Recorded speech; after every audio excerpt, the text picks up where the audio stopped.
ولا يصح حفظ النسب فوق عدنان كعدنان بلاي يالون يا نبي صلى الله عليه وسلم زر مقدر አልተገኘም አይበቃም የለም كما ولداتቸው በፊት ገና እርግዝና ላይ ያሉ አባታቸው ወደ አኺራ ያንተ ሚና እዚህ ድረስ ነው ከዚህ በኋላ እኔ ይህንን ሰው እኔ ነው ምንከባከበው ብሎ አላህ ያለ አባት የቲም ሆነው ነው ያደጉት ማለት ነው ወኪታቡ ሙቢን ግልጽ የሆነ መመሪያ ያያዘ መጽሐፍም መጥቶላቸዋል ማንንም ከጎናቸው የቆመ ግን ነብዩ ሰለላሁ ዐለይሂ ወሰለም لا يضرهم من خذلهم ማንንም ቢተዋቸው አይጎዳቸውም እኛ ሐበሾች ይላሉ ክብር አለና ምን የኛ ደም በነብዩ ሰለላሁ ዐለይሂ ወሰለም ውስጥ አለ ኢነ ሊብኒ ሸእነን ልጄ ትልቅ ጉዳይ ያለው ልጅ ነው እሳቸውን ማየት የማይናፍቃለ ከኛ ውስጥ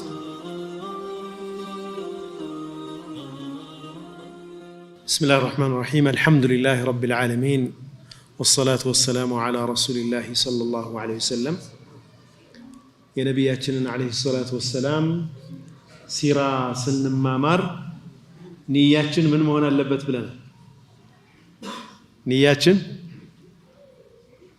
እስልምናን በሳቸው ታሪክ ውስጥ አውቀን እሳቸውን ወደናቸው የሳቸውን መንገድ ተከትለን በመጨረሻም የነብዩን ሰለላሁ ዐለይሂ ወሰለም ጉርብትና በፊርደውስ ለማግኘት ኢንሻአላህ በዚህ ንያ ነው የምንከታተለው ምንማረውን ነገር እሳቸውን የበለጠ እንድናቃቸው እንድንወዳቸው ከዛም አርአያችን አድርገን ተከትለናቸው በመጨረሻም የአላህ Subhanahu Wa Ta'ala ውዴታ አግኝተን በፊርደውስ ደግሞ የእሳቸውን ጉርብትና ማግኘት ነው እሳቸውን ማየት የማይናፍቃለ ከኛ ውስጥ የለም አይደል እኛ ከምንናፍቃቸው በላይ ደግሞ እሳቸውን አፍቀውናል اشتقت الى اخواني ብለዋል ወንድሞቼ ናፈቁኝ ብለዋል አወለስና اخوانك እኛ እና እነማን ናቸው እነዚህ እኛ ወንድሞች አይደለንም ወይ ሲሏቸው ሰሃቦቹ አይ እናንተ አስሐቦቼ ናችሁ ወንድሞቼ ከዚህ በኋላ የሚመጡት ህዝቦች ናቸው ሳያዩኝ ያመኑብኝ ብለዋል ነብያችን ሰለላሁ ዐለይሂ ወሰለም እዚህ የበለጠ በሳቸው ዙሪያ በተነጋገርን የሳቸውን ሲራ ባወቅን ቁጥር የበለጠ እንወዳቸዋለን የበለጠ እንጓጓለን እሳቸው ጋር ለመሆን ያ ደግሞ የሚገኘው እሳቸውን በመከተል ነው የእሳቸውን መንገድ በመያዝ ነው እንግዲህ ሲራቸውን ስንነጋገር አስቀድመን የሰው ልጅ የነበረበትን ሁኔታ አይተናል የተለያዩ ስልጣኔዎችን አይተናል ታስታውሳላችሁ አይደል የተለያዩ ስልጣኔዎችን አይተናል በጃሂልያ ጊዜ ከነብዩ ሰለላሁ ዐለይሂ ወሰለም መላክ በፊት የነበሩ የሰው ልጅ ስልጣኔዎችን አይተናል ከዛም ደግሞ የአረቦችን ሁኔታ አይተናል ማህበራዊ ሁኔታቸው ምን ይመስላል ኢኮኖሚያዊ ሁኔታቸው ምንድን ነበር የጋብቻ ስርዓታቸው ምን ይመስል ነበር አምልኮታቸው ምን ይመስል ነበር የአረቦችን አይተናል ከዛም አስሐብ الفيل ታሪክ አይተናል ነብዩ ሰለላሁ ዐለይሂ ወሰለም ከመላካቸው ትንሽ ጊዜ ቀደም ብሎ የተከሰተ ትልቅ ክስተት አይተናል ዛሬ የነብዩን ሰለላሁ ዐለይሂ ወሰለም ልደት ወይም ውልደትና የእሳቸውን ጥቢ የሚመለከተውን ታሪካቸውን እናያለን ሲወለዱ ምን ተከሰተ መቼ ነበር የተወለዱት ከዛስ ጥቢያቸው ምን ይመስል ነበር ምን አይነት ነገር ታይቷል በዚህ ታሪክ ውስጥ የሚለውን እናያለን ማለት ነው ከመጀመሪያው ከዘር ግንዳቸውን ጀመር ነብዩ ሰለላሁ ዐለይሂ ወሰለም ነሰባቸው ምን ይመስላል የነብዩ ሰለላሁ ዐለይሂ ወሰለም የዘር ሰንሰለት እጅግ በጣም የተከበረ በስነ ምግባር የላቀ የቸርነት የመልካምነት ተምሳሌት የሆነ ዝርያ ውስጥ ነው የመጡት ነብዩ ሰለላሁ ዐለይሂ ወሰለም መቼም ዘር በዘርነቱ ማንንም ከማንንም አይበልጥም የሚበላለጠው በመልካምነቱ ነው በደግነቱ ነው በሚያደርገው መልካም አስተዋጽኦ ነው ያ ጎሳ በተለይ በአረቦቹ መሪነትን የሚያገኙት በመስጠታቸው ልክ ነው ብለናል ታስታውሳላችሁ በቸርነታቸው ልክ ነው። የቸርነታቸው ጥግ ምን ድረስ ይደርሳል? የጎሳ መሪዎች ሰጥተው ደሃ እስከሚሆኑ ድረስ ድህነት ደረጃ ይደርሳሉ።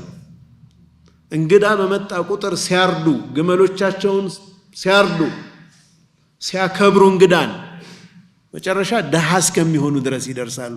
ቸርነታቸው ማለት ነው። አንዳንዶቹ ሰውን ከማብላት አልፈው የዱር አውሬን የሚቀልቡ ሁሉ ነበሩ።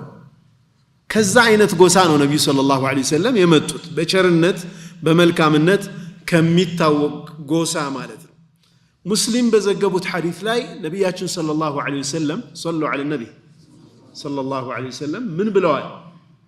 ኢነላሃ ዐዘ ወጀለ እስጠፋ ኪናነተ ሚን ወለዲ ኢስማዒል፣ የኪናናን ዘር ከእስማዒል ዝርያ መረጥ አሉ ነቢያችን ሰለላሁ ዐለይሂ ወሰለም።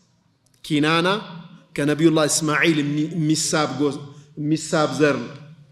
ወስጠፋ ቁረይሸን ሚን ኪናና፣ ከኪናና ደግሞ ቁረይሽ የሚባለውን ጎሳ አላህ መረጠ። ወስጠፋ ሚን ቁረይሽን በኒ ሃሽም፣ በኒ ሃሽም ደግሞ የቁረይሽ አንድ ነገድ ነው። እሱን ደግሞ መረጠ አሉ ነቢያችን ሰለላሁ ዐለይሂ ወሰለም። ወስጠፋኒ፣ እኔን ደግሞ መረጠ። ሚን በኒ ሃሽም፣ ከበኒ ሃሽም ደግሞ እኔን አላህ ስብሓነሁ ወተዓላ ለዚህ ታላቅ ጉዳይ ሪሳላ የአላህ ስብሓነሁ ወተዓላን አንድነት ለማስተማር ሰዎችን ከጨለማ ወደ ብርሃን ለመምራት የመጨረሻ መደምደሚያ መልእክተኛ ሆኖ የመላክን ክብር አላህ ስብሓነሁ ወተዓላ ለእኒህ ታላቅ ነቢይ ሰጣቸው ማለት ነው። ኢማሙል ቡኻሪ ረዲየላሁ ዐንሁ ረሒመሁላህ የነቢዩን ሰለላሁ ዐለይሂ ወሰለም የዘር ሰንሰለት እንዲህ ብለው አስቀምጠዋል።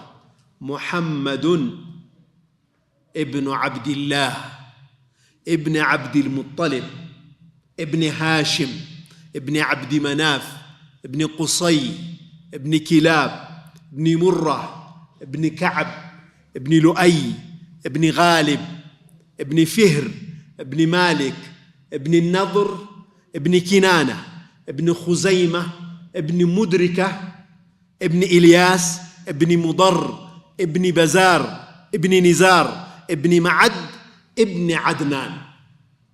እስከ ዓድናን ድረስ ያለውን ዘራቸውን የነቢዩን ሰለላሁ ዐለይሂ ወሰለም ቡኻሪ ዘግበውልን እናገኛለን። ይሄ አصح የሆነ ምንም ጥርጥር የሌለበት የነቢዩ ሰለላሁ ዐለይሂ ወሰለም የዘር ሰንሰለት ነው። ባይሆን ኺላፍ ያለው የት ላይ ነው? ያልታወቁ ማለት ዝርዝራቸው ያልተነገረን ከዓድናን ጀምሮ ከነቢዩ ሰለላሁ ዐለይሂ ወሰለም ጀምረን እስከ ዓድናን ያለውን እናውቃለን። ከዓድናን ጀምሮ እስከ ነቢዩላህ እስማዒል ጊዜ እስከ ነቢዩላህ እስማዒል ያለው የዘር መቁጠር ግን እሱ አልተገኘም ተብሏል። ከፍ እያለ ሲሄድ ግን ቢላ ሸክ የምናውቀው ነቢዩ ሰለላሁ ዐለይሂ ወሰለም ዓድናን በኩል እስማዒል ጋር እንደሚደርሱ እናውቃለን። ግን በገዊ ምን ብለዋል? ወላ የሲሑ ሕፍዙ ነሰቢ ፈውቀ ዓድናን ብለዋል። ከዓድናን በላይ ያለውን የነቢዩ ሰለላሁ ዐለይሂ ወሰለም ዘር መቁጠር አልተገኘም፣ አይበቃም፣ የለም። እሱ የለም ማለት አልተገኘም ሰነዱ ማለት ነው። የምናውቀው ግን ምንድን ነው? ከዓድናን በኋላ የተወሰኑ አያቶች አሉ። ከዛ ግን እስማዒል እንደሚቀጥል እናውቃለን። ግልጽ ነው። አሁን ለምሳሌ አንድ ሰው ዘርህን እስኪ እንደው ወላጆችህን ቁጠር ቢባል አያቱ ቅድመ አያቱ ድረስ 6 7 ድረስ ይሄዳል፣ 8 ድረስ ይሄዳል አይደል? 9 ድረስ ይሄዳል። ከዛ በላይ ያለውን ግን ማወቅ ይከብዳል አይደል? የነብዩ ሰለላሁ ዐለይሂ ወሰለም ዘርም እስከ 20 ድረስ እስከ ዓድናን ድረስ ያለው ታውቋል። ከዛ በላይ ያለውን ግን የነቢዩላህ እስማዒል ድረስ እንደሚደርስ እናውቃለን እንጂ ዝርዝሩ አልተነገረንም ማለት ነው። ሙተፈቅ የሆነው ቡኻሪ ላይ የተቀመጠው እስከ ዓድናን ድረስ ያለው ዘራቸው ነው ማለት ነው። በአድናንና በእስማዒል መካከል ያሉት ሰዎች አይታወቁ እንጂ አድናን ግን የእስማዒል ልጅ መሆናቸው የታወቀ ነው። አይታወቁም ማለት ስማቸው እገሌ ነው ስማቸው የሚል ኺላፍ ነው እንጂ ያለው አድናን የእስማዒል ዝርያ መሆናቸው የታወቀ ነው ማለት ነው። ናም ነቢዩ ሰለላሁ ዐለይሂ ወሰለም ዘቢሕ ከሆኑት ለእርድ ከቀረቡት ነቢዩላህ እስማዒል ዘር ይሳባሉ። ሐዲሱ ያን ያክል ደከም ያለ ቢሆንም እንደ የሲራ ሊቆች ግን የሚያነሱት አነ ብኑ ዘቢሐይን ብለዋል ነቢያችን ሰለላሁ ዐለይሂ ወሰለም ይላሉ። ያው የሐዲሱ ደረጃ ዝቅ ያለ ቢሆንም ማለት ነው። ግን እውነት ነው አሉ። ማዕናው ትክክል ነው። እንዴት? እኔ የሁለት ለእርድ የቀረቡ ሰዎች ልጅ ነኝ አሉ ነቢያችን ሰለላሁ ዐለይሂ ወሰለም። አንዱ ነቢዩላህ እስማዒል ራሳቸው ናቸው። ወፈደይናሁ ቢذብሕን ዐዚም በትልቅ ሙክት ፊዳ አድርገን እሱን አዳን ነው እንዳለው ነቢዩላህ ኢብራሂም ዐለይሂ ሰላም ልጃቸውን እስማዒልን ለእርድ ያቀረቡበትን ታሪክ የምናውቀው ነው። ቁርአን ላይም የተጠቀሰ ነው። አብደላህም ተመሳሳይ ታሪክ አሳልፈዋል ይላሉ። ምንድነው ያሳለፉት? አብደላህ አብዱል ሙጠሊብ የነቢዩ ሰለላሁ ዐለይሂ ወሰለም አያት አላህ 10 ልጅ ከሰጠኝ አሉ አንዱን ልጅ አርዳለሁ ብለው ነዝር አደረጉ፣ ስለት ገቡ። አላህ ሰጣቸው 10 ልጅ 10 ወንድ ልጆች ከሰጠኝ አላህ አንዱን ለእርድ አቀርባለሁ አሉ። የዛን ጊዜ እንግዲህ ጃሂልያ ነው። 10 ልጅ ሲሰጣቸው ቀርዕ ሲያወጡ ልጃቸው የመጨረሻ ትንሹ ልጃቸው አብደላህ የነብዩ ሰለላሁ ዐለይሂ ወሰለም አባት ማለት ነው። ገና እንግዲህ ሳይዳር ገና ወጣት ሆኖ ማለት ነው። አብደላህን ለማረድ ሲዘጋጁ ቁረይሾቹ አንተ አብዱል ሙጠሊብ ሆይ ያልሆነ ባህል ልተክልብን ነው እባክህ ተው ብለው ለመኗቸው። ከዛም አንዲት አራፍ አዋቂ ነኝ የምትል ሴት አለች፣ እሷ ጋር ሂድና መውጫ ትፈልግልህ ብለው ወደ እሷ ላኳት ይላሉ። ላኳቸው። ምን አለቻቸው? በእናንተ ዘንድ ዲያ የነፍስ ወይም የደም ዋጋ ስንት ነው አለች። 10 ግመል አሏት። በል እንግዳው 10 ግመል ታስቀምጣለህ፣ አብደላህን በአንድ ወገን ታደርጋለህ፣ እጣ ይጣላል። እጣው ለአብደላህ ከደረሰ አሁንም 10 ግመል ትጨምርና እንደገና ታወጣለህ። አሁንም አብደላህ ከደረሰው 10 ግመል ትጨምራለህ። እንዲህ ያደረክ መጨረሻ ግመሎቹ ላይ እስኪወጣ ድረስ እጣ ጣል። እጣው ግመሎቹ ጋር ሲወጣ ግመሎቹን ታርድና ታበላለህ፣ ፊዳ ይሆናል ለሱ ተባሉ። ተመልሰው መጠው እጣ ሲጥሉ አብደላህ ላይ ይወጣል። አሁንም ሲጥሉ አብደላህ ላይ ይወጣል። አሁንም ሲጥሉ 10 ጊዜ ወጥቶ 100 ግመሎች ላይ መጨረሻ 100 ግመል ላይ ወጣ። ያኔ ያን ግመል አረዱ ማለት ነው። ያ ግመል ታርዶ ፊዳ ሆነ። ግልጽ ነው አለ። አነ ብኑ ዘቢሐይን የሚለውን ከዛ ጋር ያገናኙታል። ከዛ በኋላ እንግዲህ እሳቸው አብደላህ ከዚህ እርድ ከዳኑ በኋላ እጅግ በጣም ለተከበረች ሴት አሚና ቢንት ወህብ ለተባለች ሴት አብደላህን ዳሯቸው ማለት ነው። አብዱል ሙጠሊብ ማን? የነቢዩ ሰለላሁ ዐለይሂ ወሰለም አያት አብደላህን ዳሯቸው። አብደላህ በጣም የሚወደዱ ልጃቸውም ስለነበሩ አይናቸው ማረፊያ ነበሩና መርጠው ነው ጥሩ የምትባል ሴት ዳሩላቸው ማለት ነው። እቺ ሴት አሚና ቢንት ወህብ ትባላለች። ኢብኑ አብድ መናፍ ኢብኑ ዙህራ ኢብኑ ኪላብ ላይ ይገናኛሉ። የነብዩ ሰለላሁ ዐለይሂ ወሰለም ዘርም ላይ ኪላብ የተባለው አያታቸው ላይ ትገናኛለች። እናታችን ማነች? ሲቲና አሚና ማለት ነው። ነብዩ ሰለላሁ ዐለይሂ ወሰለም ከተወለዱ በኋላ ከመወለዳቸው በፊት ገና እርግዝና ላይ እያሉ አባታቸው ወደ አኺራ ሄዱ። አባታቸው አብደላህ የተቀበሩት መዲና ውስጥ ነው። ያጎቶቻቸው መንደር አድይ ኢብኑ ነጃር የሚባል ያጎቶቻቸው መንደር ውስጥ እዛ ውስጥ ነው በኒ አድይ የሚባሉት ጋር የተቀበሩት ማለት ነው። ለንግድ በሄዱበት ነው የሞቱት። እዛው መዲና ላይ ህይወታቸው አለፈና እዛው ተቀበሩ ማለት ነው። እንደ አላህ Subhanahu Wa Ta'ala መልእክት ይመስላል ይላሉ ዑለማዎች። ምን የሚል አንተ አብደላህ አሁን ተልእኮህን ጨርሰሃል ያላቸው ይመስላል። ገና እርግዝና ላይ ያሉ ነብዩ ሰለላሁ ዐለይሂ ወሰለም አባትየው መሞታቸው ያንተ ሚና እዚህ ድረስ ነው፣ ከዚህ በኋላ እኔ ይህንን ሰው እኔ ነው የምንከባከበው ብሎ አላህ ያለ አባት የቲም ሆነው ነው ያደጉት ማለት ነው።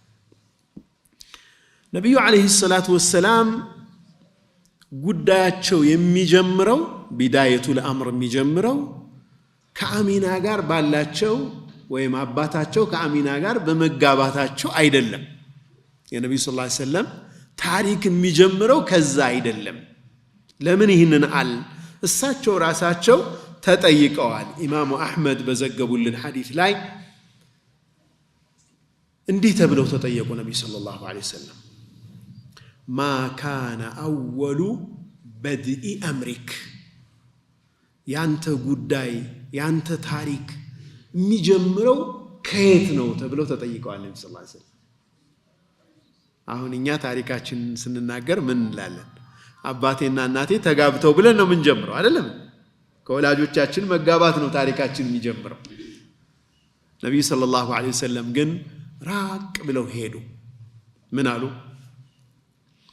دعوة أبي إبراهيم، يا أباتي إبراهيم دعانا يالو نبياتي صلى الله عليه وسلم. يا أباتي يا إبراهيم يا نبي الله إبراهيم من دني دعانا. وبشرى عيسى يا وندمي يا عيسى دقمو يا نبي الله عيسى بسراتنا يالو نبي صلى الله عليه وسلم.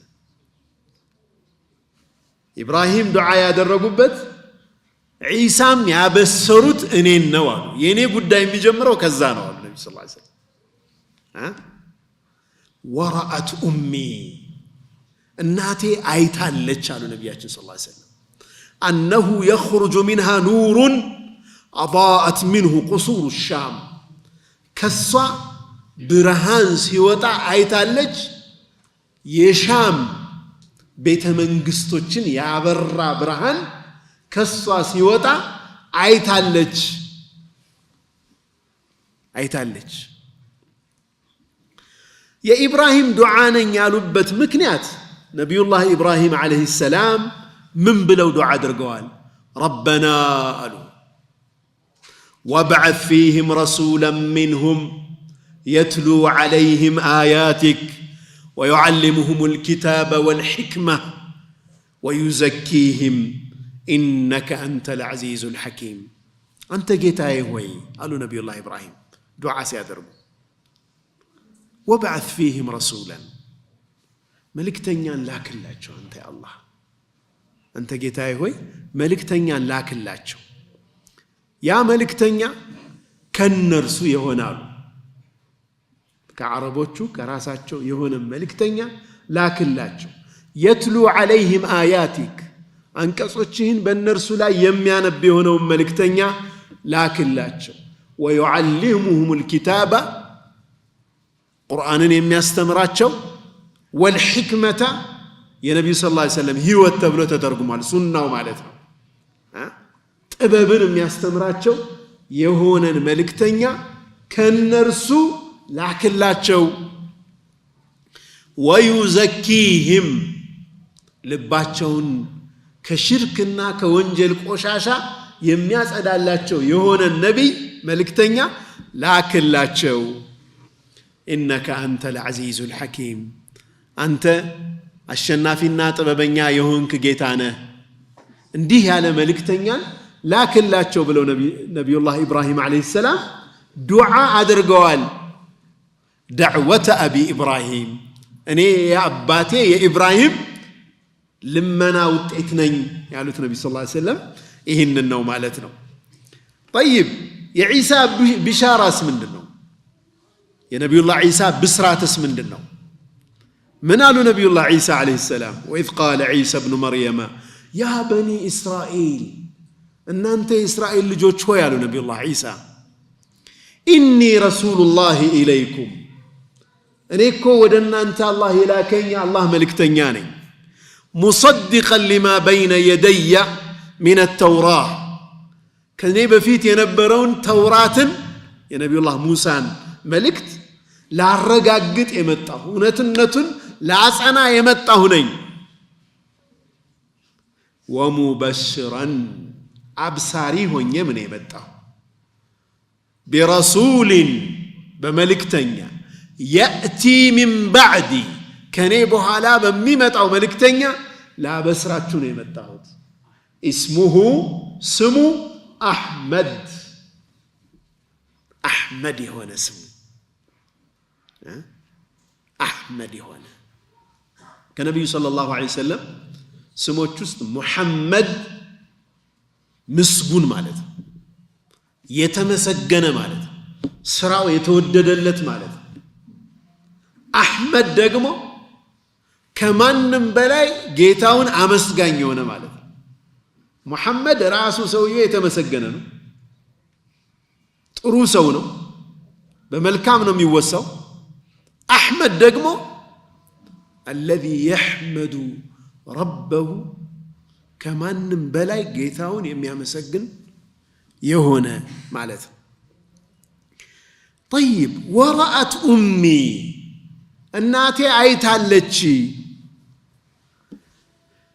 كأنه خرج منها نور برهان كسوا سيوتا عيتها لتش أضاءت له قصور الشام سوريا كبابي مكاكلين يوم مسراك من لو مالته عراق سوريا فلسطين النزين عقرات يا زن شام يبالال بدرو جزي يعنن بيت منغستوچون سيابرا عيتالچ الناتي.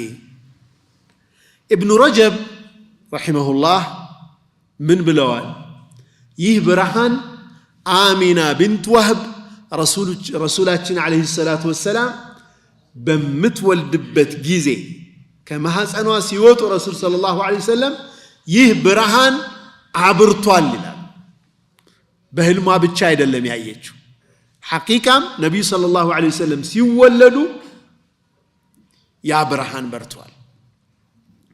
በይሐቂ የዘገቡት ደግሞ እነ ጠበራኒም ያከሉበት ሌሎች ዑለማዎች ጠንካራ አይደለም ብለው የሚሞግቱበት ደግሞ ሌላ ሙዕጂዛት አይቷል።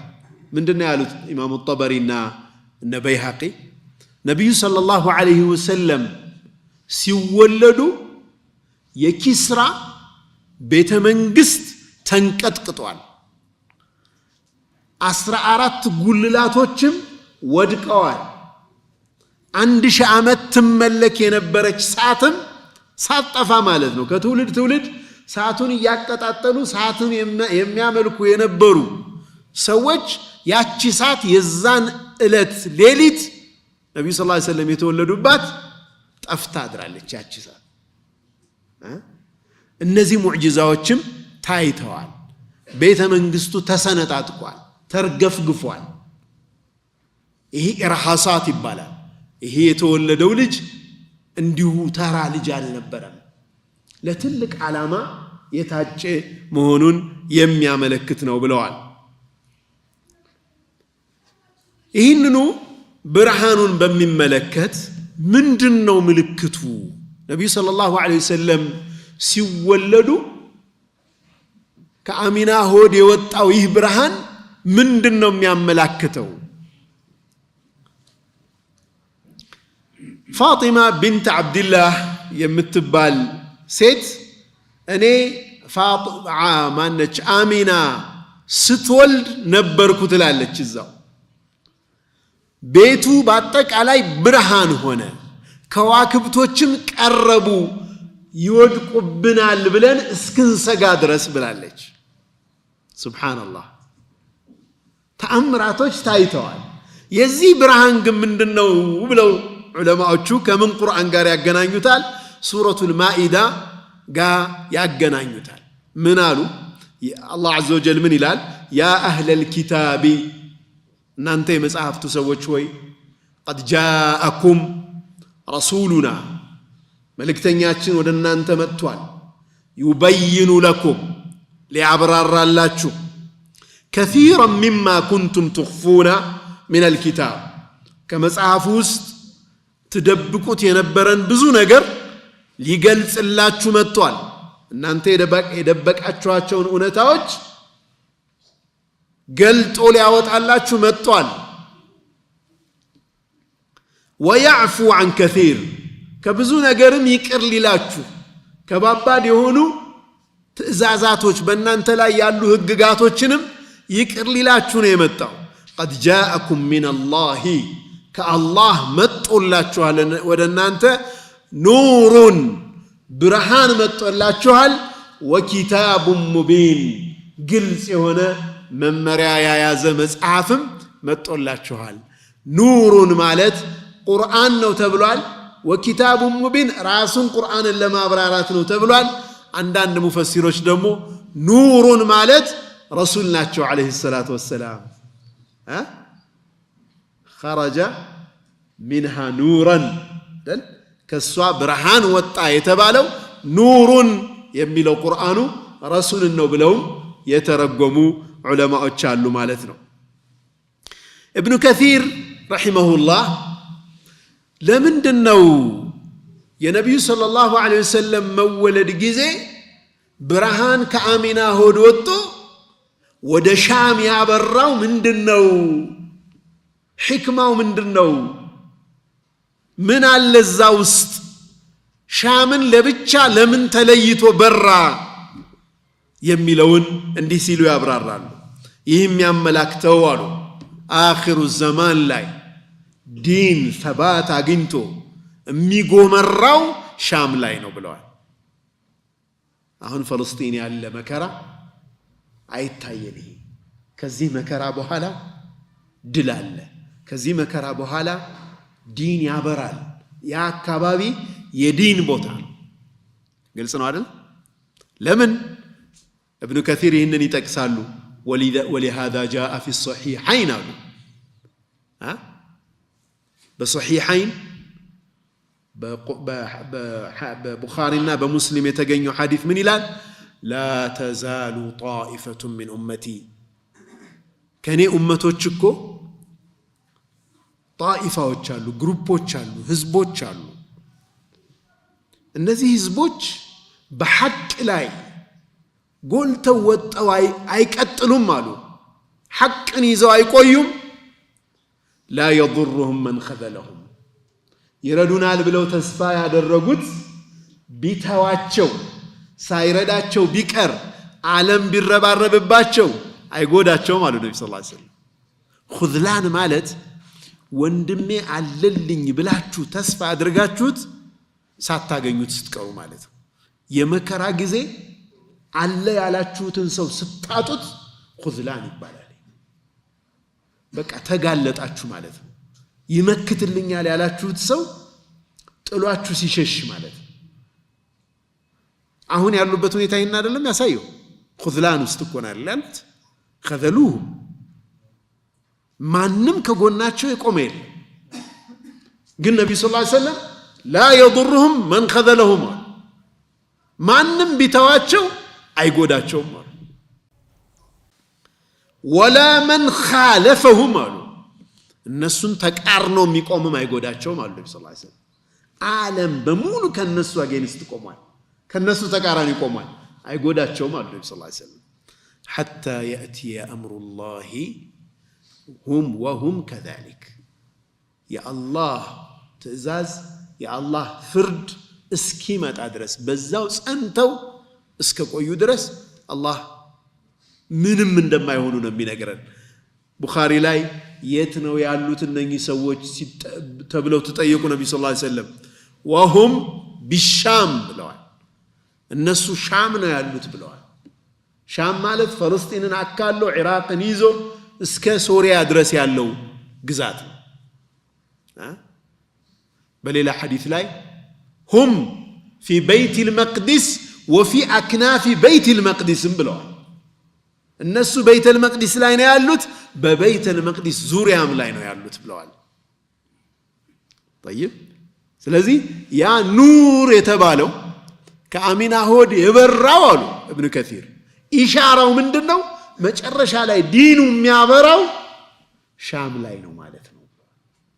አሁን ያለው ውጥንቅጥ እንዳያሳስተን ማለት ነው። ከዚህ በኋላ ያለ ብርሃን አለ ማለት ነው ኢንሻአላህ ተዓላ። አላህ ቅርብ ያደርግልን። ነብዩ አለይሂ ሰላቱ ወሰላም የተወለዱት ቢላ ኺላፍ ያለ ምንም የታሪክ ጸሐፊዎች ልዩነት ሰኞ ዕለት ነው የተወለዱት። እሳቸውም ነብዩ ሰለላሁ ዐለይሂ ወሰለም ሰኞን ለምን እንደሚጾሙ ሲጠየቁ የውሙን ውሊቱ ፊሂ ብለዋል። የተወለድኩበት ቀን ነው ብለዋል ነብዩ ሰለላሁ ዐለይሂ ወሰለም። ስለዚህ ሰኞ መወለዳቸው ምንም የታሪክ ኺላፍ የለበትም። መቼ የትኛው ቀን ላይ ነው ረቢዑል አወል ስንተኛው ቀን ላይ ነው የሚለው ላይ አብዛኞቹ የሚስማሙበት 12ኛው ረቢዑል አወል እንደሆነ አብዛኞቹ ይስማማሉ። የተለያዩ ቀናቶች የሚሉ ዑለማዎችም እንዳሉ ሁሉ ማለት ነው። ሌላው ነብዩ ሰለላሁ ዐለይሂ ወሰለም ያ የግመሉ የማን ነው የፊል የዝሆኑ ክስተት በተከሰተበት ዓመት ነው የተወለዱት። ነብዩ ሰለላሁ ዐለይሂ ወሰለም የተወለዱት በዛው ዓመት ውስጥ ነው። አንዳንድ ራዊዎች እንደሚሉት ከ50 ቀናት በኋላ ነው የተወለዱትም ተብሏል። ያ ማለት በጣም ትኩስ ዜና ጉዳዩ ትኩስ በነበረበት ጊዜ ነው ነብዩ ሰለላሁ ዐለይሂ ወሰለም የተወለዱት ማለት ነው። ዊላዳቸው ጋር ተያይዞ ያሉትንም ታሪኮች አይተናል ማለት ነው።